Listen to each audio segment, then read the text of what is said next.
Did you know that our hands are one of the main ways the germs can spread from person to person? That's why it's important to wash your hands regularly and properly.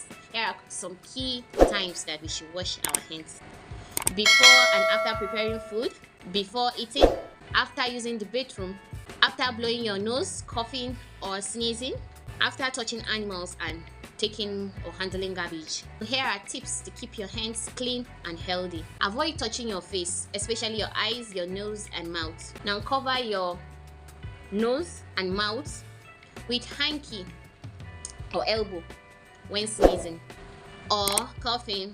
Clean and disinfect frequently touched objects such as your phones or doorknobs.